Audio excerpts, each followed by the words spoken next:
त्यामुळे घर हे स्वप्न आहे प्रत्येकाचं. घर हक्काचं घर मिळालं पाहिजे.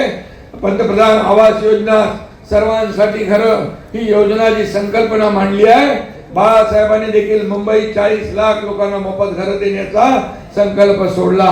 त्याची पूर्तता आपण करतोय. सुरुवात झाली आहे आणि मला त्याचा आनंद आहे. मुंबईमध्ये अनेक प्रकल्प सुरू झाले, ठाण्यात अनेक प्रकल्प सुरू झाले, तुमच्या वसई विरारमध्ये देखील अनेक प्रकल्प आपण या ठिकाणी घरांचे सुरू करू आणि या संपूर्ण वसई विरारचा कायापालट केल्याशिवाय राहणार नाही. गेल्या अनेक वर्ष, किती वर्ष सत्ता भोगली, काय वसई विरारसाठी केलं हे देखील सांगण्याची आणि तुम्हाला विचारण्याची आवश्यकता आहे. आणि म्हणूनच मी आपल्याला सांगतो, फक्त बोलून चालत नाही, आपल्याला काम केलं पाहिजे, लोकांना घरं दिली पाहिजे. म्हाडाचाही काही विषय आहे, म्हाडाचा देखील, म्हाडा पण माझ्याकडेच आहे, त्यामुळे म्हाडाचा सचिन जो काही विषय आहे तो देखील या ठिकाणी आपल्याला मोर्चा घेऊन जाण्याची आवश्यकता लागणार नाही. सोसायटीचं काय, म्हाडा संकुल समिती आणि या समितीचं देखील जे काय विषय आहे ते देखील आपण बसून मार्गी लावू. शेवटी म्हाडा आपल्याकडे आहे, हाऊसिंग आपल्याकडे आहे, SRA आपल्याकडे आहे, नगरविकास आपल्याकडे आहे, त्यामुळे कुठलीही अडचण आपल्याला येणार नाही. मला आपल्याला एवढंच सांगायचं आहे, मी पुन्हा जेव्हा येईन तेव्हा अतिशय विस्तृतपणे बोलेन.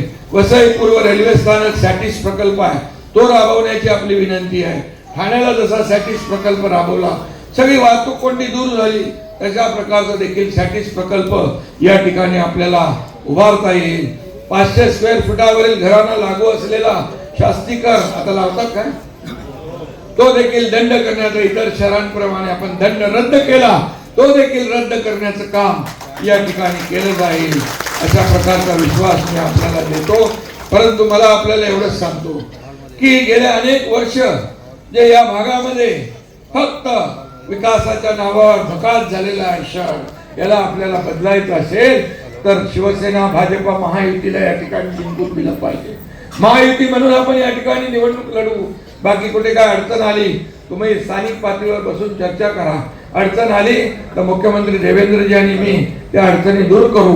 परंतु या ठिकाणी आपल्याला विकास पाहिजे तर लोकसभेमध्ये आपण जिंकलो, विधानसभेमध्ये लँडस्लाइड मॅन्डेट तुम्ही मिळवून दिलं, आता महापालिकांमध्ये देखील एकाच विचाराचं सरकार आलं तर आपल्याला डबल इंजिन ट्रिपल इंजिनचं सरकार म्हणून काम करता येतं. कारण वसई विरार हे नालाचं बरं वाढतंय, शहर वाढतंय, मुंबईतला माणूस इकडे राहायला आलेला आहे आणि म्हणून त्याला सोयी सुविधा द्यायच्या असतील तर आपल्याला मूलभूत सोयी सुविधा, तुम्हाला चांगले रस्ते पाहिजे ना, ठाण्यासारखे काँक्रीटचे, मीरा भाईंदर सारखे चांगले रस्ते पाहिजे.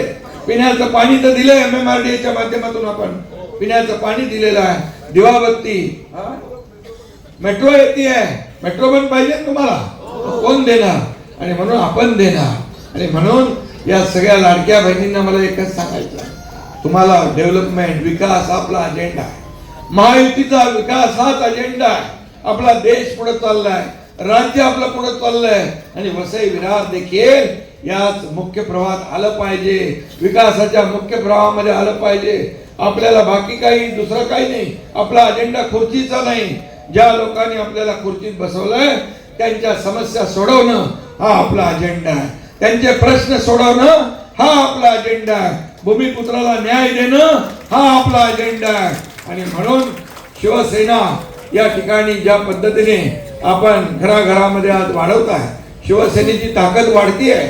शिवसेनेची या ठिकाणी एक आपल्याला मी एवढंच सांगेन की शिवसेना आज आपण ज्या पद्धतीने पुढे नेतोय, आज गावागावामध्ये, घराघरामध्ये, गावागावात सगळीकडे आज पाहतोय. आज या नगर परिषदेच्या निवडणुकांमध्ये मी पाहिलं की जवळपास 4000 जागांवर, 4500 जागांवर शिवसेना लढली.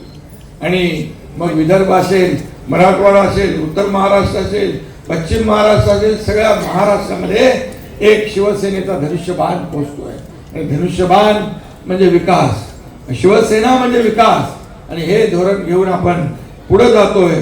त्यामुळे इथं काय कोणी केलं यापेक्षा 80% समाजकारण, 20% राजकारण, हा जो काय मूल मंत्र बाळासाहेबांनी दिलाय तो आपल्याला पुढे घेऊन जायचा आहे. स्थानिक भूमिपुत्रांचे प्रश्न आपल्याला सोडवायचे आहेत आणि म्हणूनच एक दिलाने आपण काम करण्याची आवश्यकता आहे. बाकी काय प्रश्न असतील तर मला गावीची सांगा, ते देखील आपल्याला सोडवता येतील. कारण